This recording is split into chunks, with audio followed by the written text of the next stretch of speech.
Okay, dear students, in the first UC, chapter part 4 on animal kingdom, we get with certain phylums.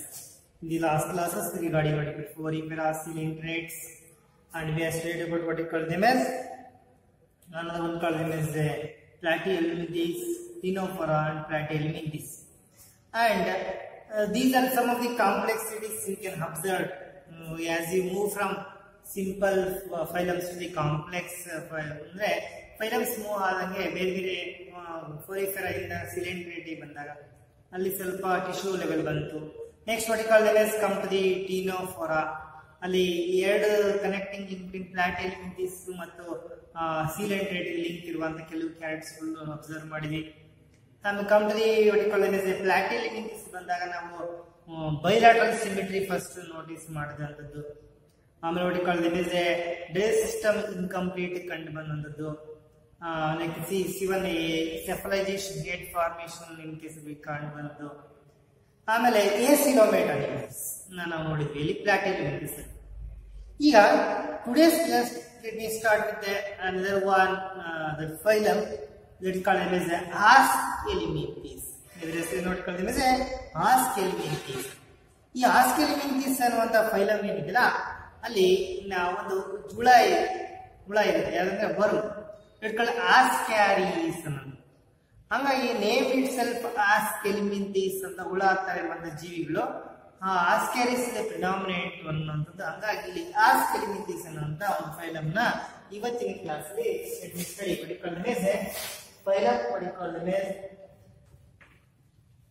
Phylum Aschelminthes.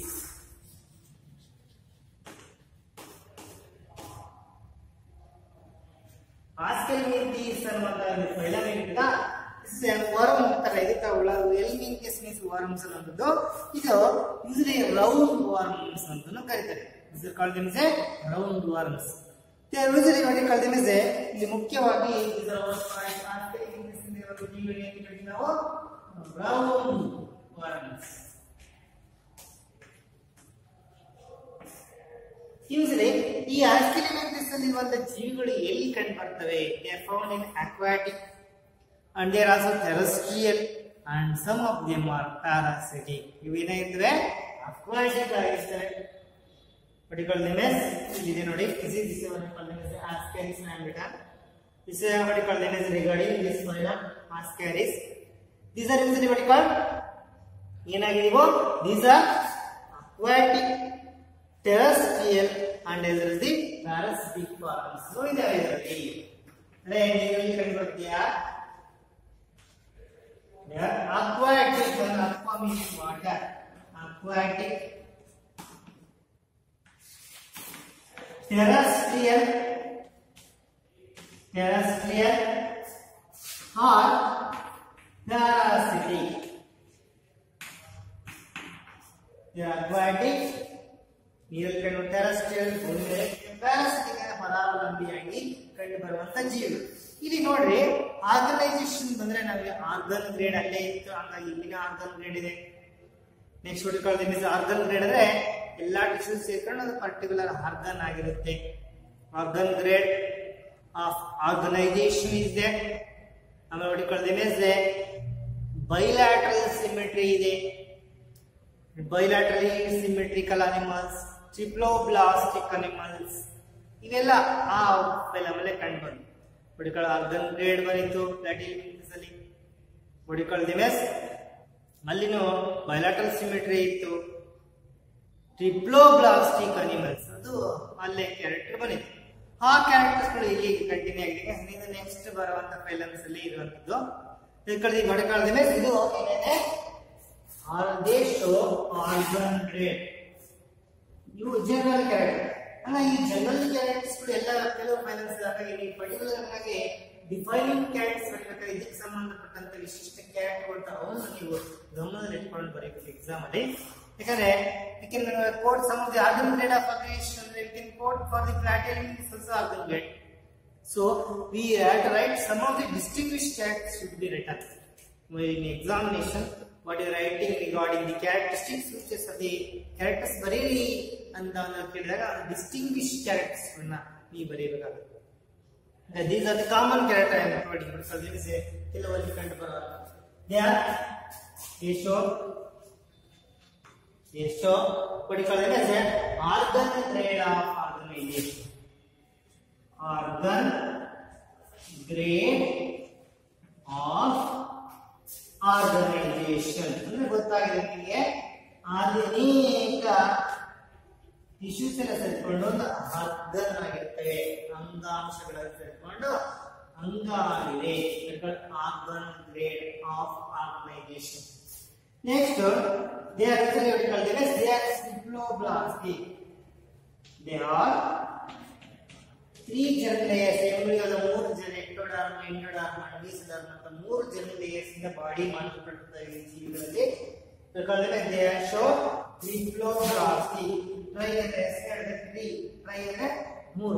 diploblastic animals.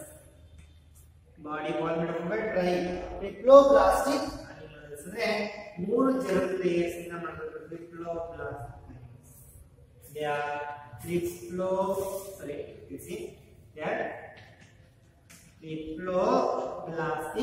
animals. ಏನಾಗಿರ್ತವೆ ಇವು? diploblastic animals. ಆಮೇಲೆ ಇದನ್ನ ನೋಡಿಕೊಳ್ಳೋದಕ್ಕೆ ಮುಖ್ಯವಾಗಿರೋದು organ grade of organisation ಬಂದಿದೆ. They diploblastic animals. They are bilaterally symmetrical. They are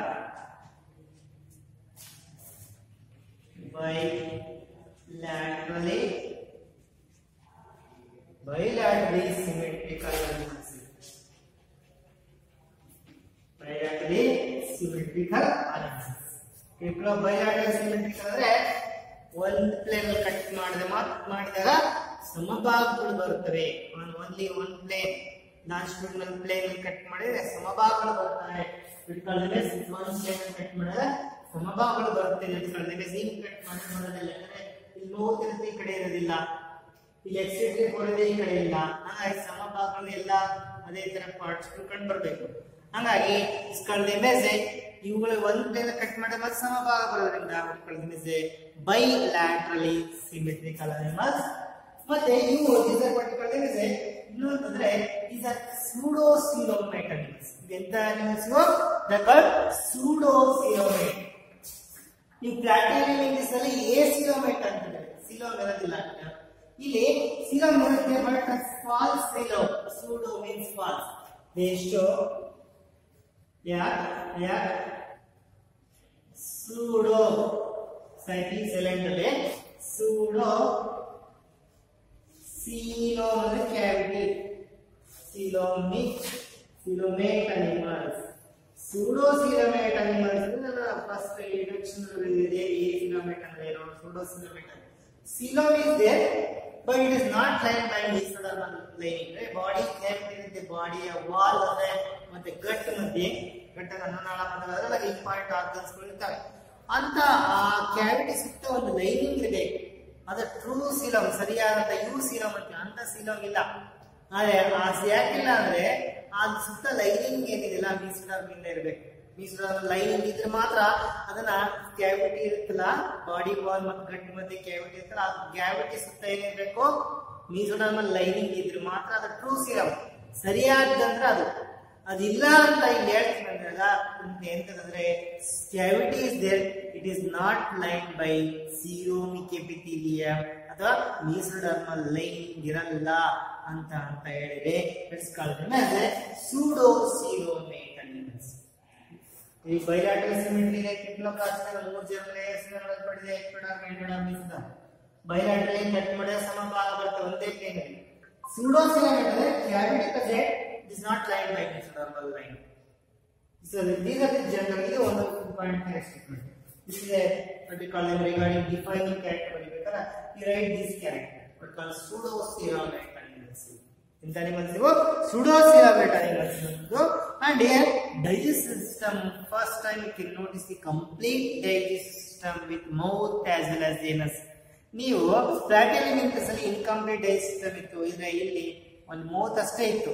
ಇಲ್ಲಿ ನೋಡಿ, here this is a mouth is there and here this is anus is there, two brethren, S2. ಎರಡು openings ಇದಾವೆ. ಇದು ಕಳ್ದನೆ ಇದೆ. One is mouth and the anterior end and posterior ಹಿಂದ್ಗಡೆ ಇರೋದು ಏನಿದೆ anus ಇದು ದ್ವಾರ ಇದೆ. ಹಂಗಾಗಿ ಒಳಗಡೆ ಓಪನ್ ಆಹಾರ ಇನ್ನಂತ ಆಹಾರ ಡೈಜೆಷನ್ ಆಗಿ ಹೊರಗೆ ಹೋಗುತ್ತೆ. ಇನ್ನೊಂದು ಓಪನಿಂಗ್ ಇದೆ. ಹಿಂಗೆ ದಟ್ ಇಸ್ ಕಾಲ್ಡ್ ಏನಂದ್ರೆ ಈ ತರ ಇರುವಂತಕ್ಕೆ ಕಂಪ್ಲೀಟ್ ಡೈಜೆಸ್ಟ್ ಸಿಸ್ಟಮ್. ನೀವು ನೆನ್ಪಿಡಬೇಕು, ಇದು very important characteristic of the phylum as complete digest system with mouth and anus. ಇಲ್ಲಿ ಇನ್ನೊಂದು ಇಂಪಾರ್ಟೆಂಟ್ ಕ್ಯಾರೆಕ್ಟರಿಸ್ಟಿಕ್ ಏನಂದ್ರೆ ಈಗ complete digest system. Complete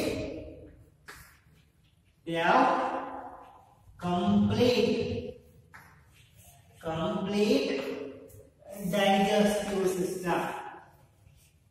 Complete digestive system with mouth and anus. With mouth as well as anus. Complete digestive system ಕಂಡುಬಂದಿದೆ. ಇಲ್ಲಿ sexes are very important. Distinguishing character, right? It's called pseudocyanoid. Complete digestive system, right? It's called very important distinguishing characteristics. ಆಮೇಲೆ this shows sexes are separate and they show sexual dimorphism. ಇಲ್ಲಿ ಇವತ್ತು important ನೋಡಿ, ಎರಡು ಒಂದಲೇ ಬಂದ್ರು. ಇಲ್ಲಿನೇ ಹಿಂದಿನ phylum ಅಲ್ಲಿ ಇಲ್ಲಿ sexes are separate. Male and females ಬೇರೆ ಇರ್ತವೆ. Sexes are separate and is very important distinguishing character. Sexes are separate and show sexual dimorphism. Morphological ಬಾಹ್ಯ ಎಕ್ಸ್ಟರ್ನಲ್ ನೋಡಿದ್ರೆ ಗೊತ್ತಾಗುತ್ತಿದ್ದು ಇದು ಮೇಲ್, ಇದು ನೋಡಿದ್ರೆ ಇದು ಮೇಲ್, ಇದು ಫೀಮೇಲ್ ಅಂತ ನಾವು ಎರಡು ಗೊತ್ತಿರಬಹುದು. ಎರಡು ಸೆಕ್ಸ್, ಯಾರ ಸೆಕ್ಸ್ ಮೇಲ್ ಹಿಂಗಿದೆ, ಫೀಮೇಲ್ ಈ ಆಕಾರದಲ್ಲಿದೆ, ಇದು ಸೈಜ್ ಹಿಂಗಿದೆ ಅಂತ ಅದು ನೋಡಿ ನಾವು ಡೈ ಅಂದ್ರೆ ಎರಡು ಬೇರೆ ಬೇರೆ ಇದೆ ಸೆಕ್ಸಸ್, ಮೇಲ್ ಫೀಮೇಲ್ ಬೇರೆ ಅಂತ ಜೀವಿಗಳು. ಆದ್ರೆ ನಮ್ಮ ಮಾರ್ಫಾಲಜಿಕಲ್ ಕ್ಯಾರೆಕ್ಟರ್ ಮೇಲೆ ನೋಡಬಹುದು. ಇದು ಇಷ್ಟು ಲೆಂತ್ ಇದೆ, ಇಷ್ಟು ಉದ್ದ ಇದೆ, ಇದು ಹಿಂಗಿದೆ, ತೆಳ್ಳಗಿದೆ. Sexual dimorphism. They show sexual dimorphism. Sexual dimorphism ಅಂದ್ರೆ male and female can be distinguished based on external morphological features. External morphological features na noಡಿಕೊಂಡೆ this is male and this is the female. For example, you can see there can be very well understood in case they ask us. For example, this is called notice, this is the male. Male is what you call thick ಇದೆ, whereas the female is thick ಇದೆ, and male is short and female is what you call them as a long. Male short ಇರುತ್ತೆ, female ಏನಾಗಿರುತ್ತೆ long ಇರುತ್ತೆ ಅಂತ. ಆಮೇಲೆ ಇನ್ನು ಮುಖ್ಯವಾಗಿ ಇಲ್ಲಿ ಮೇಲ್ಸ್ ಅಲ್ಲಿ ಪೋಸ್ಟೀರಿಯರ್ ಎಂಡ್ ಇಸ್ ಕರ್ವ್ ಆಗಿದೆ. In case female posterior end is straight. ಹೀಗೆ ಈ based on the external morphology ನೋಡಿ we can distinguish this is male and this is the female. That phenomenon is called as sexual dimorphism. ಆ ಒಂದು ಇದಕ್ಕೆ ಏನಂತೀವಿ ನಾವು sexual dimorphism ಅಂತ ಯಾಕೆ ಕರಿತೀವಿ ಅಂದ್ರೆ ಮೇಲು ಫೀಮೇಲ್ ಅನ್ನು ನಾವು ಬಾಹ್ಯವಾಗಿ ನೋಡೇ ಹೇಳ್ಬೋದು this is the male and this is the female ಅಂತ ಒಂದು ಬಾಹ್ಯ ರಚನೆ ಇದೆ, ಅದನ್ನು ಹೇಳುವಂತ ಸಾಧ್ಯತೆ ಇರೋದ್ರಿಂದ the show sexual dimorphism. This is male and this is the female ಅಂತ ನಾವು ಗುರುತಿಸಬಹುದು. That is called sexual dimorphism ನೋಡ್ತೀವಿ. ಹಂಗಾಗಿ ಇನ್ನು ಕೆಲವು ಸಿಸ್ಟಮ್ಸ್ ಇಲ್ಲಿ ಸಹ ಇಲ್ಲ, ಅಂದ್ರೆ ಸರ್ಕ್ಯುಲೇಟರಿ ಸಿಸ್ಟಮ್ ಇಲ್ಲಿ ಡೆವಲಪ್ ಆಗಿಲ್ಲ. ಅನ್ನನಾಳದಲ್ಲಿ ಹೋಗುವಂತ ಆಹಾರವನ್ನೇ ಸೆಲ್ಫಲ್ಲಿ ಇಟ್ಕೊಂತೀವಿ. ಅನ್ನನಾಳ ಇದೆ ಅಂದ್ರೆ ಸಿಸ್ಟಮ್ ಹೋಗ್ತಿದೆ ಅಂದ್ರೆ ಅಲ್ಲಿರುವಂತ ಆಹಾರ ಪದಾರ್ಥಗಳನ್ನ ಇಟ್ಕೊಳ್ಳುತ್ತೆ. ಹಾಗಾಗಿ ಡೈಜೆಸ್ಟಿವ್ ಸಿಸ್ಟಮ್ ಇದೆ, ಆದ್ರೆ ಸರ್ಕ್ಯುಲೇಟರಿ ಸಿಸ್ಟಮ್ ರಕ್ತ ಪರಿಚಲನೆ ನಡೆಯೋದಿಲ್ಲ. ಅಂದ್ರೆ ಬಾಡಿ ಒಳಗಡೆ ಅಲ್ಲಿ ಸೆಲ್ಸ್ಗಳು ಇಟ್ಕೊಳ್ತವೆ. ಅದಕ್ಕೆ circulatory system and respiratory systems are what you call them is a absent because it's a parasite. It's a it gets ready-made food from the organisms. ಹಂಗಾಗಿ ಈ ಒಂದು ಸರ್ಕ್ಯುಲೇಟರಿ ಸಿಸ್ಟಮ್ ಆ ಜೀವಿಗಳಲ್ಲಿ ಇರೋದಿಲ್ಲ. Respiratory system because parasitic adaptation maybe circulatory system and respiratory systems are absent and body organ ಒಂದು ಕೈಟಿಂಗ್ ಇರುತ್ತೆ. it can not be easily digested by the host enzymes ಇಂದ ಅದೇನು ಡೈಜೆಸ್ಟ್ ಆಗ ಹೊರಗಡೆ ಇದ್ರು ಅದು ಸಾಯೋದಿಲ್ಲ. ಯಾಕಂದ್ರೆ ನಮ್ಮ ಎಂಜೈಮ್ಸ್ ನ ಆಹಾರದಿಂದ ನಮ್ಮ ಆಹಾರ ಡೈಜೆಸ್ಟ್ ಮಾಡೋದು ಎಂಜೈಮ್ಸ್ ಇವನ್ನ ಡೈಜೆಸ್ಟ್ ಮಾಡೋದಿಲ್ಲ. ಓಕೆ, ಮೇಲೆ ಒಂದು ಅಡಾಪ್ಟೇಷನ್ ಪ್ಯಾರಾಸಿಟಿಕ್ ಅಡಾಪ್ಟೇಷನ್ ಕ್ರಿಟಿಕಲ್ ಇರುತ್ತೆ. ಆಮೇಲೆ this excretion is by means of ಎಲ್ಲಿ ನೋಡಿ ಎಕ್ಸ್ಕ್ರೀಟರಿ ಸಿಸ್ಟಮ್ ಅಲ್ಲಿ ಫ್ಲೇಮ್ ಸೆಲ್ಸ್ ಅಲ್ಲಿ ಇಟ್ಟು ಇಲ್ಲಿ ಎಕ್ಸ್ಕ್ರೀಟರಿ ಸಿಸ್ಟಮ್ ಕನ್ಸಿಸ್ಟಿಂಗ್ ಆಫ್ ಲಾಂಜಿಟ್ಯೂಡನಲ್ ಆಗಿರುವಂತಹ ಒಂದು ಎಕ್ಸ್ಕ್ರೀಟರಿ ಕೆನಾಲ್ಸ್ ಅಂದ್ರೆ ಬಾಡಿ ಉದ್ದವಾದಂತಹ ಕೆಲವು ಎಕ್ಸ್ಕ್ರೀಟರಿ ಕೆನಾಲ್ಸ್ ಇರ್ತವೆ. ಆ ಎಕ್ಸ್ಕ್ರೀಟರಿ ಕೆನಾಲ್ಸ್ ಅಂತ ತ್ಯಾಜ್ಯ ವಸ್ತು ಹೋಗುತ್ತೆ, ಹೋಗಿ ಹೊರಬರುತ್ತದೆ ಒಂದು ಕೋರ್ ಅಂದ್ರೆ ಎಕ್ಸ್ಕ್ರೀಟರಿ ಕೋರ್. ಅಂದ್ರೆ ಎಕ್ಸ್ಕ್ರೀಟರಿ ಸಿಸ್ಟಮ್ ಇಸ್ ದೇ ಯಾವ ಸಿಸ್ಟಮ್ಸ್ ಇಲ್ಲ ಅಂದ್ರೆ ಸರ್ಕ್ಯುಲೇಟರಿ ಸಿಸ್ಟಮ್ ಆಗಿರ್ಬೋದು, ಆಮೇಲೆ ರೆಸ್ಪಿರೇಟರಿ ಸಿಸ್ಟಮ್ ಇವೇನು ಎರಡು ಇಲ್ಲ, ಅಬ್ಸೆಂಟ್. ಆದ್ರೆ excretory system is present consisting of what you call longitudinal excretion. ತ್ಯಾಜ್ಯ ವಸ್ತು ಹೊರಹಾಕ excretion is by means of longitudinal ಉದ್ದವಾಗಿರುವಂತಹ ಕೆನಾಲ್ಸ್ ಇರ್ತವೆ. that opens by means of a pore called excretory pore. ಅಂದ್ರೆ excretion is by means of a longitudinal canal. ಇದು ಒಂದು distinguishing characteristic. Sexes separate ಆಗಿರ್ಬೋದು, income complete ಆಗಿ restriction ಇರುವಂತದ್ದಾಗಿರ್ಬೋದು, ಸೂಡೋಸಿಲಮೇಟ್ ಆಗಿರ್ಬೋದು, excretion ಇರ್ಬೋದು, ಈ ಎರಡು ಸಿಸ್ಟಮ್ ಆಬ್ಸೆಂಟ್ ಇರುವಂತದ್ದು ಇವು ಸಂಬಂಧ. ಆಮೇಲೆ ಇಲ್ಲಿ ಇನ್ ಕೇಸ್ ದಿಸ್ ಅಲ್ಲಿ ಫರ್ಟಿಲೈಸೇಷನ್ ಇಸ್ ಇಂಟರ್ನಲ್. ಫರ್ಟಿಲೈಸೇಷನ್ ಆಗುತ್ತೆ internal and development is direct.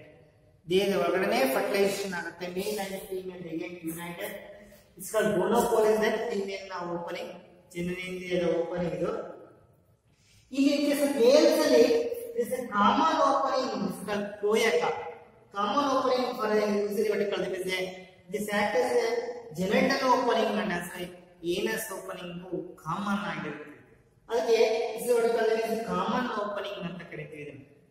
ಅದಕ್ಕೆ ಕ್ಲೋಯಕ ಅಂದ್ರೆ ಈ male female get united with the males at this region and ಅದಕ್ಕೆ ಸಹಾಯ ಮಾಡುವಂತ ಕೆಲವು ಸೀಟೆಗಳ female setae copulatory organs present. Female setae ಆಗ್ತದೆ, helps in holding this male and female unite ಆಗುತ್ತೆ. and ಫರ್ಟಿ ಒಳಗಡೆ ಇದು ರಿಲೀಸ್ ಆದಂತ ಈ ಗ್ಯಾಮೆಟ್ಸ್ ಗಳು ಯೂಸ್ ಆಗ್ತವೆ. ಆಮೇಲೆ ಒಳಗಡೆ ಡೈರೆಕ್ಟ್ ಡೆವಲಪ್ಮೆಂಟ್ ಆಗಿ this comes out. that called this small worms. this called ascaris can fecus ಅಂತ ಹೊರಬರುತ್ತೆ. Usually children are most infected with this ascaris ಜಂತುಹುಳು ಅಂತ ಕರೀತೀವಿ. ಈ ಜಂತುಹುಳು ರೌಂಡ್ ವರ್ಮ್ಸ್ ಅಂತ ಕರೀತೀವಿ. ಈ ಫೈಲಮ್ಗೆ ಸೇರಿದಂತದ್ದು. ಇದು usually play with the muds and all these sides. Children put their fingers into their mouth and this those spores ಇವುಗಳು ಒಳಗಡೆ ಎಂಟರ್ ಆಗಿ ಇದಕ್ಕೆ ಇನ್ಫೆಕ್ಷನ್ ಆಗುತ್ತೆ.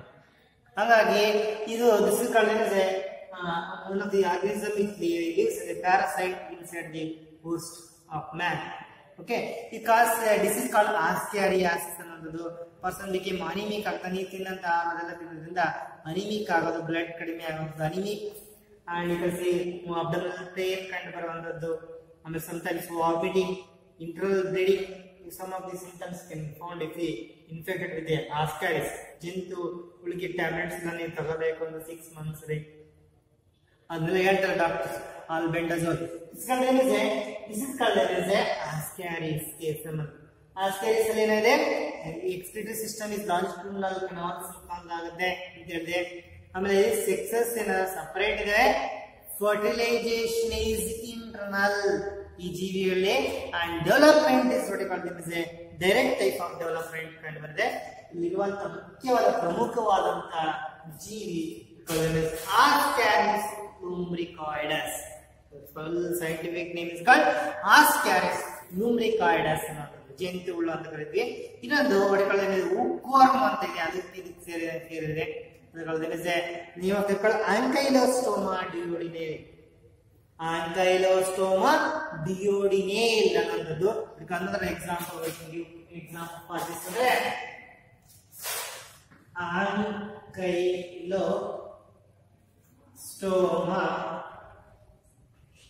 ಡಿಯೋಡಿನೇಲ್. So another example you can quote for hookworm anta karithi. And also you can see Wachilia bancrofti ಅನ್ನೋದು it called them as a filariasis ಅಂದ್ರೆ elephantiasis ಅಂತ ನೀವು ಆನೆಕಾಲ್ ರೋಗ ಬರುತ್ತಂತಿಲ್ಲ, ಅದಕ್ಕೆ it called them as a filarial worm ಅಂತ ಕರೀತಾರೆ, Wachilia bancrofti ಅಂತ. ಅದು ಸಹ example for this. it called them as a Wachilia bancrofti. These are also one of the examples called them as Ascariasis. We can give some of the examples like we call them as Ascaris lumbricoides. Another example in report we call them as Ankylostoma duodenale and Wachilia bancrofti. These are the certain examples for the phylum called them as Ascariasis. ಮುಖ್ಯವಾದ ಕ್ಯಾರೆಕ್ಟರ್ಗಳು ಅಂತ ಹೇಳಿದ್ರು pseudocoelomate animals ಆಗಿರುವಂತದ್ದು, complete digestive system first notice ಮಾಡಿದ್ದು, mouth and anus ಇರುವಂತದ್ದು, sexes separate ಇದ್ದು, sexual dimorphism ಇರೋದು, circulatory system respiratory system absent ಇರೋದು, excretion is by means of a longitudinal canals open surface means of a excretory pore. And in case of this ಮುಖ್ಯವಾದಂತಹ ಈ ಕ್ಯಾರೆಕ್ಟರ್ಗಳು ಕಂಡು ಬರ್ತವೆ. ಆಮೇಲೆ this is a development is a direct development, fertilization is a internal type of fertilization ಇದೆ ಅನ್ನೋದು. These are some of the very important characteristics with regard to the phylum called them as Ascariasis.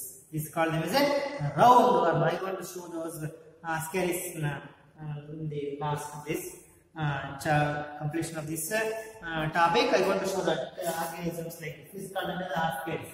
Now let me pass on to the next one phylum. What we call them as a name of that phylum. Let me call them as a Annelida. This is what you said. It is called them as Ascariasis one of the phylum. Other characteristics we need to know. What are the characteristics features of a what we call them as Ascariasis. Now let me pass on to the next one phylum. That is what we call them as Annelida. ಈ ಅನ್ನೆಲಿಡಕ್ಕೆ ಸಂಬಂಧಪಟ್ಟಂತೆ ಈ ಸಮಸ್ಯೆ organisms and the diagram of those series and what called them as heartworm and what we call them as a leech. Those are belong to this. We call them as a phylum Annelida. ಇಲ್ಲಿ ಬಾಡಿಯಲ್ಲಿ ಮೇಲೆ rings ಕಣ್ಣ ಕಾಣ್ತದೆ. ಆನ್ಲೈ ಅಂತ ಕರೀತಾರೆ. ಆನ್ಲೈ ಅಂದ್ರೆ rings ಅಂತ. ಇದರ ರಿಂಗ್ಸ್ ಸೆಗ್ಮೆಂಟೇಷನ್ ಕಂಡು ಬರದ ಮೇಲೆ ಅದಕ್ಕೆ this called them as Annelida. Annelus means called them as Anneli means rings. ring ತರ ಇರುವಂತ ಒಂದು ಮಾರ್ಕ್ಸ್ ಗಳು ಕಂಡು ಬರುತ್ತೆ, ಸೆಗ್ಮೆಂಟೇಷನ್ ಆಫ್ ದಿ ಬಾಡಿ ಕಂಡು ಬರುತ್ತೆ. ಅದಕ್ಕೆ ನಾವು this called them as Annelida ಅಂತ ಹೆಸರು ಬಂದಿದೆ.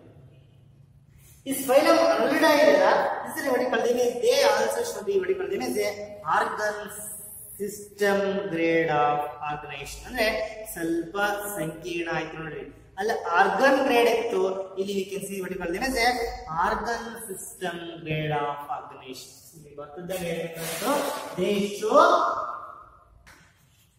ಇದನ್ನ ಇಂಪಾರ್ಟೆಂಟ್ ಅಂತ ಬರೀಬಹುದು. ಅಲ್ಲಿ ಆರ್ಗನ್ ಗ್ರೇಡ್ ಬರೀಬೇಕು. ಇಲ್ಲಿ organs distinguishing characteristics they show organ system. ಅನೇಕ ಕೆಲವು ಸಿಸ್ಟಮ್ಸ್ ಬಂದ್ವಿ ನೋಡಿ, ಇಲ್ಲಿ ಸರ್ಕ್ಯುಲೇಟರಿ ಸಿಸ್ಟಮ್ ಬರುತ್ತೆ, ಆಮೇಲೆ ರೆಸ್ಪಿರೇಟರಿ ಸಿಸ್ಟಮ್ ಇದೆ, ಎಲ್ಲ ಸಿಸ್ಟಮ್ಸ್ ಡೆವಲಪ್ ಆಗ್ತದೆ. ಹಂಗಾಗಿ ಇದು ಆರ್ಗನ್ ಸಿಸ್ಟಮ್ ಹಂಗಾಗಿ ಇಲ್ಲೇ ಗೊತ್ತಾಗುತ್ತೆ ಯಾವ ಸಿಸ್ಟಮ್, ಸರ್ಕ್ಯುಲೇಟರಿ ಸಿಸ್ಟಮ್ ಇರುತ್ತೆ, ರೆಸ್ಪಿರೇಟರಿ ಸಿಸ್ಟಮ್ ಇರುತ್ತೆ, ಎಲ್ಲ ಇರುತ್ತೆ ಆಲ್ಮೋಸ್ಟ್. ಹಾಗೆ ಇಲ್ಲಿ organ system very important. Organ system grade organ ಅಂದ್ರೆ ಅನೇಕ ಆರ್ಗನ್ಸ್ ಸೇರ್ಕೊಂಡು, ಆರ್ಗನ್ಸ್ ಅಂದ್ರೆ ಅಂಗಗಳು ಸೇರ್ಕೊಂಡು ಅಂಗ ಧ್ರುವಗಳಾಗಿದ್ದಾವೆ. ಆಮೇಲೆ ಅದು ಆರ್ಗನೈಸಮ್ ಅಂತ ಕರೀತಾರೆ. ಆರ್ಗನ್ಸ್ ಗ್ರೇಡ್ ಆಫ್ ಆರ್ಗನೈಸೇಷನ್ ವ್ಯವಸ್ಥೆ ಹೇಗಿದೆ ಅಂದ್ರೆ ಇಲ್ಲಿ ಆರ್ಗನ್ ಸಿಸ್ಟಮ್ಸ್ ಇದೆ. ಡೈಜೆಷನ್ಗೆ ಒಂದು ಸಿಸ್ಟಮ್ ಇರುವಂತದ್ದು, ರೆಸ್ಪಿರೇಷನ್ಗೆ ಒಂದು ಸಿಸ್ಟಮ್ ಇರುವಂತದ್ದು. ಹಂಗೆ organ system grade of organization. ಆಮೇಲೆ ಬಾಡಿ ಸಿಲಿಂಡ್ರಿಕಲ್, ಬಾಡಿ ಉದ್ದವಾಗಿದೆ. Body cylindrical with a tapering ends, ಚೂಪಾದಂತ ತುದಿಗಳು ಕಾಣ್ತವೆ ನೋಡಿ. Body is elongated cylindrical with a ತುದಿಗಳು ಮಾತ್ರ ಚೂಪಿದಾವೆ. This is called as a body. One important technical right that called body is cylindrical, elongated cylindrical with a one important really. Body is elongated cylindrical. Body is elongated cylindrical with ಚೂಪಾದ ತುದಿಗಳು, ಚೂಪಾಗುತ್ತಿರುವಂತ tapering with tapering ends. ಇದರ ಬಾಡಿಯ shape ಈ ತರ ಇರುತ್ತೆ, cylindrical ಆಗಿರುತ್ತೆ. ಆಮೇಲೆ tapering ends ಇದೆ. ಆಮೇಲೆ they show what called the body is a metamerically segmented. Metamerically, very important characteristic feature of the body is metamerically segmented body. The organs found in one segment is repeated in every segment, each and every segment. That is called body is metamerically segmented. One, for example, FDF ilide ee segment alide ee segment alide ಅಂದ್ರೆ organ found in one segment is repeated in each and every segment ಅಲ್ಲಿ, most of the segments ಅಲ್ಲಿ ಕಂಡು ಬರುತ್ತೆ. ಅಂತದಕ್ಕೆ ನಾವು metamerically segmented body is very important. Body is metamerically segmented body ಇರುತ್ತೆ. ಅಂದ್ರೆ very important metamerically segmented, and that means that is organs found in one segment is repeated ಎಲ್ಲ segment is repeated in each segment. One segment ಆಗಿರೋದು ಎಲ್ಲಾ segment ಅಲ್ಲಿ repeat ಆಗಿರುವಂತದ್ದು. ಆಮೇಲೆ ಇಲ್ಲಿ ನಾವು ಟ್ರೂ ಸೆಗ್ಮೆಂಟೇಶನ್ ಕಂಡುಹಿಡಿತೀವಿ. ಸೆಗ್ಮೆಂಟೇಶನ್ ಮೆಟಾಮರಿಸಮ್ ಅಂದ್ರೆ ಟ್ರೂ ಸೆಗ್ಮೆಂಟೇಶನ್. ಫಾರ್ ಎಕ್ಸಾಂಪಲ್ ಈ ಕೇಸಲ್ಲಿ ನಾವು ಕನ್ನಡದಲ್ಲಿ ಏನಾಗಿದೆ ಅಂದ್ರೆ first segment is the oldest segment and last segment is the youngest segment. ಕನ್ನಡದಲ್ಲಿ ಏನಿದೆ first segment is the oldest, is A first. ಈಗ ಬರ್ತಾ ಕೆಳಗಿರೋದು ಇದು ಹೆಂಗಾಗಿ ನೆಕ್ಸ್ಟ್ ಡೆವಲಪ್ಮೆಂಟ್ ಲಾಸ್ಟ್ ಸೆಗ್ಮೆಂಟ್ ಇದೆ. ಇದಕ್ಕೆ ಟ್ರೂ ಸೆಗ್ಮೆಂಟೇಶನ್ ಅಂತ ಕರಿತೀವಿ. ಬೇರೆ ಇನ್ ಕೇಸ್ ಅಲ್ಲಿ ವಾಟ್ ಕಾಲ್ ದೆಮ್ ಎಸ್, ನೀವು ಇದರಲ್ಲಿ ನೋಡಿದ್ರೆ ಅದರಲ್ಲಿ ಪ್ಲಾಟಿಲಿಮಿಕಸ್ ಅಲ್ಲಿ ಫಾಲ್ಸ್ ಸೆಗ್ಮೆಂಟೇಶನ್ ಅಲ್ಲಿ ನೀವು ಅಲ್ಲಿ ನೋಡಿದ್ರೆ ಏನಂದ್ರೆ ಟೇಪ್ ಅಲ್ಲಿ ಈ ತರ ಇದೆ ಅಂದ್ರೆ ಇಲ್ಲಿ ಫಸ್ಟ್ ಇರೋದು ಏನು ಹಿಂದ್ಗಡೆ ಹೋದಂಗೆಲ್ಲ ಓಲ್ಡ್ ಸೆಗ್ಮೆಂಟ್ಸ್, ಇವೆಲ್ಲ ಓಲ್ಡ್ ಸೆಗ್ಮೆಂಟ್ಸ್. ಅಂದ್ರೆ ಈ ಮುಂದೆ ಬೆಳ್ಕೊಂತ ಹೋಗ್ತೀವಿ, ಮುಂದೆ ಹೋಗ್ತಾ ಇರುತ್ತೆ, ಹಿಂದ್ ಬೆಳಿತಾ ಇದರಲ್ಲಿ ಫಸ್ಟ್ ಇಸ್ ಓಲ್ಡ್ ಸೆಗ್ಮೆಂಟ್, ಹಿಂದ್ಗಡೆ ಬೆಳೀತಾ ಇರೋದು ಆತರ ಸೆಗ್ಮೆಂಟ್. ಅಂದ್ರೆ anterior segments are the oldest and posterior ಹಿಂದ್ಗಡೆ ಇರುವಂತವು ಯಂಗ್ ಸೆಗ್ಮೆಂಟ್. ಇಂಥ ಸೆಗ್ಮೆಂಟೇಶನ್ ಟ್ರೂ ಸೆಗ್ಮೆಂಟೇಶನ್ ಯಾವ್ದು ಕಂಡು ಬರ್ತಾ ಕನ್ನಡದಲ್ಲಿ. ಪ್ಲಾಟಿಲಿಮಿಕಸ್ ಬಂದ್ರೆ anterior segments are the young ones and the posterior segment are the old ones. That's a false segmentation. ಇಲ್ಲಿ ಪ್ಲಾಟಿಲಿಮಿಕಸ್ ಅಲ್ಲಿ. ಆದರೆ ಇಲ್ಲಿ true segmentation of the body ಕಂಡು ಬಂದಿದೆ. This is very important. Metamerism. Each segment is called metamer, and phenomena of repetition of the body segments with each organ found in every segment. That is called metamerism. Body is a segment. This segmentation externally you can see that the rings connect. ಈ ತರ rings ತರ ಕಾಣ್ತದೆ. This can be like ಈ segment externally visible marks ಇದೆ rings ಕಾಣ್ತವೆ. Internally ಈ segment is separated by septum walls ಅಂತ ಒಳಗಡೆ ಗ್ಲಾಸ್ ವಾಲ್ಸ್. ಎಕ್ಸ್ಟರ್ನಲಿ ಏನಂದ್ರೆ ಒಂದು ಸೆಗ್ಮೆಂಟ್ ಬೇಕನ್ನ ಕಂಡ್ರು ರಿಂಗ್ ತರ ಕಾಣಿಸುತ್ತೆ ಇರ್ತದೆ. ಬಾಡಿ ರೌಂಡ್ ಆಗಿರ್ತಿಗೆ ಅದಕ್ಕೆ ರಿಂಗ್ಸ್ ಮೇಲ್ ಕಾಣ್ತದೆ ಮೇಲ್ಭಾಗ ರೌಂಡ್ ಆಗಿರಂತ ರಿಂಗ್ಸ್ ಕಾಣ್ತದೆ ಸೆಗ್ಮೆಂಟ್ಸ್. ಹಿಂಗ ರೌಂಡ್ ಈ ಚಾಕ್ ಪೀಸ್ ತಗೊಂಡು ನೋಡಿ ಈ ಸೆಗ್ಮೆಂಟ್ ಇಲ್ಲಿಂದ ಹಿಂಗ ಮತ್ತೆ ರೌಂಡ್ ಆಗಿರೋದಕ್ಕೆ ರಿಂಗ್ಸ್ ಕಾಣ್ತದೆ ಸೆಗ್ಮೆಂಟ್ಸ್. ಈಗ ಲೈಟ್ ಕಾಣ್ತದಲ್ಲ ಒಡ್ಡ ಅಂಡ್ ಎಕ್ಸ್ಟರ್ನಲಿ ಇದಕ್ಕೆ ರಿಂಗ್ಸ್ ಕಾಣಕಂಡ್ರೆ ಇಂಟರ್ನಲ್ ಒಳಗಡೆ ಸೆಟ್ ಆಗಿರುತ್ತೆ ಒಂದು ಸೆಗ್ಮೆಂಟ್ ಇನ್ನೊಂದು segment. This is what you call them ಈ ತರ ಒಂದು segment internally separated by septum ಆಗಿ ಕಂಡು ಬರುತ್ತೆ. ಇದರಲ್ಲಿ ಟ್ರೂ ಸೆಗ್ಮೆಂಟೇಶನ್ ಇರುವಂತದ್ದು very important metamerically segmented body. Next ಇಲ್ಲಿ ಉಳಿದಂತ ಕ್ಯಾರೆಕ್ಟರ್ಗಳು ನೋಡಿದಾಗ ನೀವು ಬೈಲ್ಯಾಟರಲ್ ಸಿಮೆಟ್ರಿ ಜನರಲ್ ಕ್ಯಾರೆಕ್ಟರ್ ಬರೀಬಹುದು ನೀವು. ಅಲ್ಲೇ ಬಂದದ್ದು ಬೈಲ್ಯಾಟರಲ್ ಸಿಮೆಟ್ರಿ ಇವುಗಳು ಸಹ ಒಂದು ಪ್ಲೇನ್ ಕಟ್ ಮಾಡಿ ಸಮಭಾಗ ಬರುತ್ತೆ. ಸೊ ಬೈಲ್ಯಾಟರಲಿ ಸಿಮೆಟ್ರಿಕಲ್ ಬರೀಬಹುದು ಕ್ಯಾರೆಕ್ಟರ್ ನೀವು. ಬೈಲ್ಯಾಟರಲಿ ಸಿಮೆಟ್ರಿಕಲ್ ಆಗಲೇ ಹೇಳಿದ್ದೀನಿ. Diploblastic animals bilaterally symmetrical animals ಅನ್ನೋದು. ನೆಕ್ಸ್ಟ್ ಇಲ್ಲಿ ಇನ್ನೊಂದು ಇಂಪಾರ್ಟೆಂಟ್ ಫಿಗರ್ ರೈಟ್ ಮಾಡ್ಕೊಂಡ್ರೆ body cavity true body cavity present these are called eucoelomate. Very important ಬರೀಬೇಕು. ಇದು ಆರ್ಗಲ್ ಸಿಸ್ಟಮ್ ಬಂದಿದ್ದು ಇಲ್ಲಿ ಫಸ್ಟ್ ಟೈಮ್ ಬಂದಿದ್ದು eucoelomate animals. Eucoelomate animals true body cavity is present. ಬಾಡಿಯ ವಾಲ್ಸ್ ಇದೆ. It's a body wall and cigarette ಅಂದ್ರೆ ಕಟ್ ಮಾಡಿ ಒಳಗಡೆ ಗೊತ್ತಾದ್ರೆ ಇಲ್ಲಿ ಈ ಒಂದು ಕ್ಯಾವಿಟಿ ಇದೆಯಲ್ಲ ಆ ಕ್ಯಾವಿಟಿ ಲೈನಿಂಗ್ ಸುತ್ತ ಇದೆ. ಕ್ಯಾವಿಟಿ ಲೈನಿಂಗ್ ಅಂದ್ರೆ ಅದು ಟೈಮ್ ಲೈನಿಂಗ್ ಇರುತ್ತೆ. ಲೈನಿಂಗ್ ಆಫ್ ಮೀಸಲಾತಿ ನೋಡಿ ಒಳಗಡೆ ಕ್ಯಾವಿಟಿ ಇದೆ. ಈ ಕ್ಯಾವಿಟಿ ಸುತ್ತ ಏನು ಲೈನಿಂಗ್ ಇದೆ? ಮೀಸಲಾತಿ ಲೈನಿಂಗ್ ಇರುತ್ತೆ. ಈ ತರ ಟ್ರೂ ಬಾಡಿ ಕ್ಯಾವಿಟಿ ಅಂತ ಕರಿತೀವಿ. ಬಾಡಿ ಕ್ಯಾವಿಟಿ ಇರ್ತಿದ್ದ ನಾನು ಫಸ್ಟ್ ಕ್ಲಾಸ್ ಅಲ್ಲಿ ಹೇಳಿದ್ದೆ. True body cavity is present ಆಗಿದೆ. ಲೈನಿಂಗ್ ಕ್ಯಾವಿಟಿ ಒಳಗಡೆ ಲೈನಿಂಗ್ ಕ್ಯಾವಿಟಿ ಸುತ್ತ ಲೈನಿಂಗ್ ಅಲ್ಲಿ ಏನಿರಬೇಕು? ಕ್ಯಾವಿಟಿ ಒಳಗಡೆ ಲೈನಿಂಗ್ ಇನ್ಸೈಡ್ ಲೈನಿಂಗ್ ಇರಬೇಕು ಅಂತ ಒಂದು ಟ್ರೂ ಬಾಡಿ ಕ್ಯಾವಿಟಿ ಇರೋದನ್ನ ನೋಡಿಕೊಂಡಿದೆ. ಅಂದ್ರೆ ಬಾಡಿ ವಾಲ್ ಅಂಡ್ ಗಟ್ ಮಧ್ಯೆ ಒಂದು ಕ್ಯಾವಿಟಿ ಇದೆ. ಆ ಕ್ಯಾವಿಟಿ ಸುತ್ತ ಲೈನಿಂಗು ಮೀಸಲಾದ ಲೈನಿಂಗ್ ಇದೆ ಅಂದ್ರೆ ಅಂತ ಒಂದು ಬಾಡಿ ಕ್ಯಾವಿಟಿನ ಟ್ರೂ ಬಾಡಿ ಕ್ಯಾವಿಟಿನ ಇರೋದಕ್ಕೆ ನಾವು ಯೂಸಿಲೋಮೇಟ್ ಅನಿಮಲ್ಸ್ ಯೂಸಿಲೋಮೇಟ್ ವೆರಿ ಇಂಪಾರ್ಟೆಂಟ್ ಫೀಚರ್ಸ್ ಅದೇ ಅನಲಿಡದಲ್ಲಿ ಯೂಸಿಲೋಮೇಟ್ ಬಂತು. ಆರ್ಗನ್ ಏನ್ ಬಂದು ಎರಡು ಇಂಪಾರ್ಟೆಂಟ್ ಕ್ಯಾರೆಕ್ಟರಿಸ್ಟಿಕ್ ಆದ್ರೆ ಅದರಲ್ಲಿ ಮುಖ್ಯವಾಗಿ ಮತ್ತೆ ನೋಡಿದ್ರೆ body element metamerical segmentation of the body very very important with respect this. ಆಮೇಲೆ ಇಲ್ಲಿ ಸ್ವಲ್ಪ ನೋಡಿ ಲೋಕೋಮೋಟರಿ ಆರ್ಗನ್ಸ್ ಗಳು ಡೆವಲಪ್ ಆಗ್ತವೆ. ಲೋಕೋಮೋಟರಿ ಆರ್ಗನ್ಸ್ ಬೇರೆ ಬೇರೆದಲ್ಲಿ ಬೇರೆ ಬೇರೆ ತರ ಕಂಡು ಬಂದಿದೆ. ಇಲ್ಲಿ ಪ್ಯಾರಾಪೋಡಿಯಾ ಅಂದ್ರೆ ನೋಡ್ಕೊಳ್ಳಿ ಈ ಒಂದು extension of the outer surface extension ಆಗಿ ಇಲ್ಲಿ ಸರ್ಕ್ಯುಲರ್ ಅಂಡ್ ಲಾಂಜಿಟ್ಯೂಡಿನಲ್ ಮಸಲ್ಸ್ ಇರ್ತವೆ. It helps in the movement contraction of muscles ಇಂದ ಇದು ಮೂವ್ ಆಗುತ್ತೆ. This column is a parapodia are there present in the and some of them what you call them is abnormally parapodia abnormally longitudinal and circular muscles.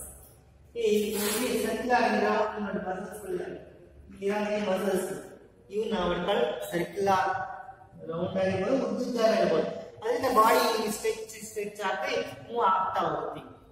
Abnormal ಮಣ್ಣಲ್ಲಿ ಇರುತ್ತೆ ಎರೆಹುಳು ಅಂತ ಕರೀತೀವಲ್ಲ ಅದು ಹಿಂಗ್ move ಆಗ್ತಾ ಇರುತ್ತೆ. ಹಿಂಗೆ ಅನ್ಕೊಂಡ್ರೆ ಬಾಡಿಯಲ್ಲಿರುವಂತ muscles movement longitudinal circular muscles are the helps in locomotion.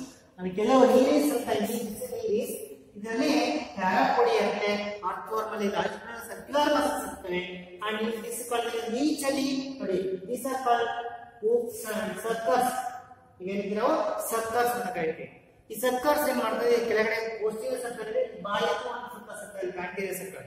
ಈ ಪೋಸ್ಟೀರಿಯರ್ ಸರ್ಕಲ್ ಹಿಡ್ಕೊಳ್ಳುತ್ತೆ, ಆಂಟೀರಿಯರ್ ಸರ್ಕಲ್ ಬಾಡಿ ಇನ್ನೊಂದು ಭಾಗ ಟಚ್ ಮಾಡುತ್ತೆ. ನೆಕ್ಸ್ಟ್ ಹಿಂಗ್ ಮೂವ್ ಆಗುತ್ತೆ ಲೈಕ್ ದಿಸ್ ಇಟ್ಕೊಂಡು ಟಚ್ ಲೈಕ್ ದಿಸ್. ಈ ಪೋಸ್ಟೀರಿಯರ್ ಸರ್ಕಲ್ ಮತ್ತೆ ಆಂಟೀರಿಯರ್ ಸರ್ಕಲ್ ಬಾಡಿ ಹಿಡ್ಕೊಳ್ಳೋ ಸಬ್ಸ್ಟ್ರೇಟ್ ಅನ್ನ ಮುಂದಕ್ಕೆ ಹೋಗುತ್ತೆ. ಈ ತರ ಮೂವ್ ಆಗುತ್ತೆ suckers. Circles are present or the vertical longitudinal circular muscles are there and sometimes parapodia are there. These are what I call them as even CTA are also present. This ಕೆಲವೊಂದೇ CTA is called CTA secular muscles ಅಂತ ಹೇಳ್ತೀವಿ. CTA is also present. This is in case of this ಇದರಲ್ಲಿ ಈ ರೀತಿಯಾಗಿ locomotion ನಡೀತದೆ. Locomotion ಕಂಡು ಬಂದಿದೆ, ಚಲನೆ ಇದೆ. ಯಾವ ಮುಖಾಂತರ ಪ್ಯಾರಾಪೋಡಿಯಾ ಅಥವಾ ಸರ್ಕ್ಯುಲರ್ ಮಸಲ್ ಅಥವಾ ಸರ್ಕಸ್ ನಡೀತದೆ. ಆಮೇಲೆ excretion is by means of nephridia. ಅಂದ್ರೆ ಪ್ರತಿಯೊಂದು ಸೆಗ್ಮೆಂಟ್ ಅಲ್ಲಿ ಒಂದೊಂದು ಕೆಲವು ನೆಫ್ರಿಡಿಯಾಗಳು ಇರ್ತವೆ. ಅವು ಲಾಂಜಿನಲ್ ಕೆನಾಲ್ಸ್ಗೆ ಟಚ್ ಆಗಿರ್ತವೆ. ಲಾಂಜಿನಲ್ ಕೆನಾಲ್ ಬಾಡಿಯಲ್ಲಿ ಇಟ್ಕೊಂಡಂತ ಪಾರ್ಟ್ಗಳು ವೇಸ್ಟ್ ಮೆಟೀರಿಯಲ್ಸ್ಗಳು ಆ ಕೆನಾಲ್ ಮುಖಾಂತರ ಬಂದು ಈ ನೆಫ್ರಿಡಿಯಾ ಕೋರ್ ಅಂತ ರಂಧ್ರಗಳ ಮುಖಾಂತರ ಹೊರಗೋಗುತ್ತೆ. ಅದು ಫಿಲ್ಟರ್ ಮಾಡ್ತಾನೆ ನೆಫ್ರಿಡಿಯಾ ಅಂತ ಹೇಳ್ತಾರೆ. ಆ ತ್ಯಾಜ್ಯ ವಸ್ತು ಫಿಲ್ಟರ್ ಮಾಡಿ ಹೊರ ಬಿಡ್ತಾರೆ. ಅಂತ ಪ್ರತಿಯೊಂದು ಸೆಗ್ಮೆಂಟ್ಸ್ ಅಲ್ಲಿ ಕಂಡು ಬರ್ತಾ ಕೆಲವು ಮೋಸ್ಟ್ ಆಫ್ ದಿ ಸೆಗ್ಮೆಂಟ್ಸ್ ಅಲ್ಲಿ this called excretion is by nephridia. ನಾವು ಅಲ್ಲಿ ಲಾಂಜಿನಲ್ ಕೆನಾಲ್ಸ್ ಅಂತ ಹೇಳಿದ್ವಿ, ಇಲ್ಲಿ ಆಸ್ಕ್ಯಾರಿಸ್ ಅಲ್ಲಿ. ಇಲ್ಲಿ ನಿಮಗೆ ನೆಫ್ರಿಡಿಯಾ ಫೌಂಡ್ ಯಾವ ಫೈಲಮ್ ಅಲ್ಲಿ ಅಂತ ಕೇಳಿ ಫ್ಲೇಮ್ ಸೆಲ್ಸ್ ಅಲ್ಲಿ ಪ್ಲಾಟಿಯಲಿಮಿಂಟಸ್ ಅಲ್ಲಿ. ಈ ಕ್ವಶನ್ಸ್ ಒಂದೊಂದು ಮಾರ್ಕ್ಸ್ ಕ್ವಶನ್ಸ್ ಗಳಲ್ಲಿ ಇವನ್ನ ಕೊಟ್ಟು ಯಾವ ಫೈಲಮ್ ಸೇರಿದೆ ಅಂತ ಹೇಳೋದು. What is function of this ಅಂದ್ರೆ ಎಕ್ಸ್ಕ್ರೀಷನ್, ನೆಫ್ರಿಡಿಯಾ ಫಂಕ್ಷನ್ಸ್ ಆಫ್ ದೀಸ್ ಅಂತ ಕೊಟ್ಟು ಫ್ಲೇಮ್ ಸೆಲ್ಸ್ ಇವನ್ನ ಏನೇನು ಫಂಕ್ಷನ್ಸ್ ಅಂತ ಹಿಂಗೆ ಕೇಳ್ಬೋದು. ನೆಫ್ರಿಡಿಯಾ ಫಂಕ್ಷನ್ ಎಕ್ಸ್ಕ್ರೀಷನ್ ಅಂತ ಹಿಂಗೆ nephridia is present, excretion is by nephridia. ಎಲ್ಲ ಸಿಸ್ಟಮ್ಸ್ ಡೆವಲಪ್ ಆಗಿದೆ, ಎಕ್ಸ್ಕ್ರೀಷನ್ ಸಿಸ್ಟಮ್ ಡೆವಲಪ್ ಆಗಿದೆ. ಡೈಜೆಸ್ಟ್ ಸಿಸ್ಟಮ್ ಇಸ್ ಕಂಪ್ಲೀಟ್ ಇದೆ. ಇದು ಒಟ್ಟು ಮೌತ್ ಅಂಡ್ ಮೌತ್ ಇರುತ್ತೆ ಅಂಡ್ ಏನಸ್ ಇರುತ್ತೆ. Digest system is complete. Excretion ಯಾರ ಮುಖಾಂತರ ನೆಫ್ರಿಡಿಯಾ ಅಂತ ಹೇಳ್ಕೊಳ್ರಿ, ನೆಫ್ರಿಡಿಯಾ. ಆಮೇಲೆ digest system is complete. Digest system ಏನಾಗಿದೆ, ಕಂಪ್ಲೀಟ್ ಇದೆ. Digest system is complete with the mouth and anus. ಆಮೇಲೆ circulation system is a close type of circulation. Blood flow through a definite blood vessels. ರಕ್ತನಾಳಗಳ ಮುಖಾಂತರ ರಕ್ತ ಹರಿಯುತ್ತದೆ. Close circulatory system is present. ಇಲ್ಲಿ first time you can see the presence of a close ರಕ್ತನಾಳಗಳ ಮುಖಾಂತರನೇ ರಕ್ತ ಹರಿಯುವಂತ ಒಂದು ಕ್ಲೋಸ್ ಸರ್ಕ್ಯುಲೇಟರಿ ಸಿಸ್ಟಮ್ ಇದರಲ್ಲಿ ಕಂಡು ಬಂದದ್ದು. ಆಮೇಲೆ respiration is by means of skin ಮುಖಾಂತರ ಆಗೋದು ಅಥವಾ ಗಿಲ್ಸ್. ಆಮೇಲೆ ಸರ್ಕ್ಯುಲೇಟರಿ ಸಿಸ್ಟಮ್ ಇಸ್ ಸರ್ಕ್ಯುಲೇಟ್ ರಕ್ತ ಪರಿಚಲನೆ ಇದೆಯಲ್ಲ ಅದೇನಾಗಿದೆ, ಕ್ಲೋಸ್ ಇದೆ. ಕ್ಲೋಸ್ ಸರ್ಕ್ಯುಲೇಟರಿ ಸಿಸ್ಟಮ್ ಇದೆ. ಆಮೇಲೆ ನೆಕ್ಸ್ಟ್ ಇನ್ನೊಂದು excretory system is nephridia. Circulatory system is a closed type of circulatory system is present, and respiration is by means of a skin.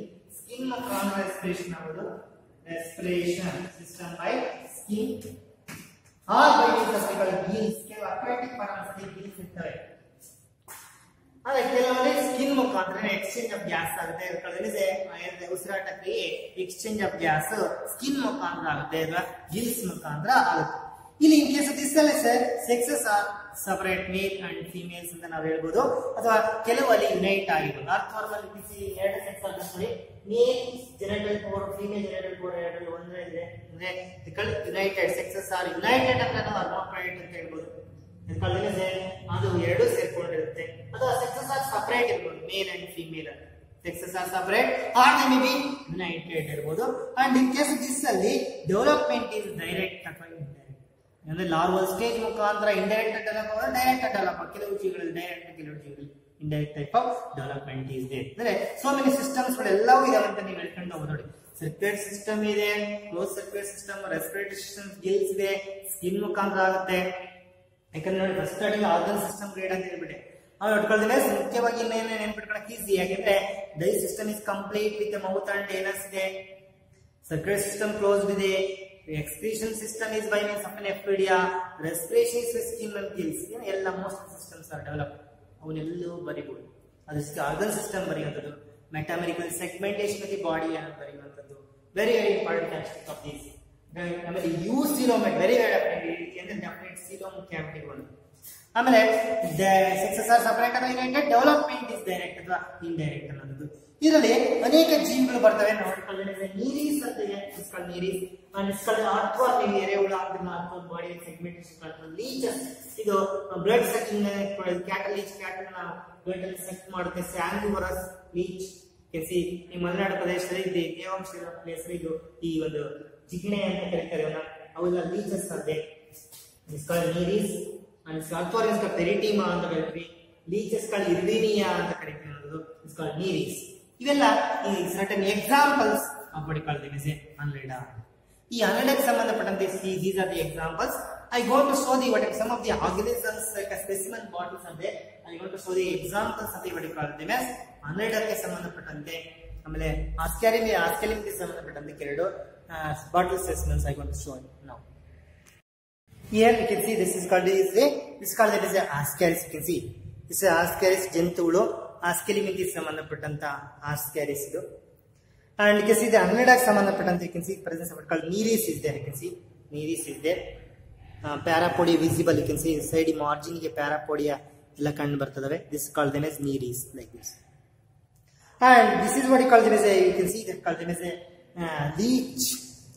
ನೀವು leeches ಅಂತ ಏನು ಹೇಳಿದ್ರೆ leeches ಅದು leech ಅನ್ನೆಲ್ಡಾಕ್ಕೆ ಸಂಬಂಧ ಮಾಡಿ ಮೇಲೆಲ್ಲ segmentation of the body ಕಂಡು ಬರುತ್ತೆ. You can see this is called the leeches. ಇಲ್ಲಿ ನೋಡಿ ಸಕ್ಕರ್ಸ್ ಕಾಣುತ್ತೆ ನಿಮಗೆ, ಕೆಳಗಡೆ ಸಕ್ಕರ್ಸ್ ಇದೆ, ಇಲ್ಲಿ ಪೋಸ್ಟೀರಿಯರ್ ಭಾಗದಲ್ಲಿ ಹಿಂದ್ಗಡೆ ಒಂದು ಸಕ್ಕರ್ಸ್ ಇದೆ, ಬಾಯಿ ಇದೆ ನೋಡಿ ಮೌತ್ ಮುಂದ್ಗಡೆ. This can see one's mouth is surrounded by one more sucker, and annelida body segmented body irodke ಒಂದು ಉದಾಹರಣೆ. This is an example for annelidas and leech. And with this I going to cover the two phylums. This is called them as Ascalipinthis and called them as Annelida. Next let me pass on to the other phylums. Thank you.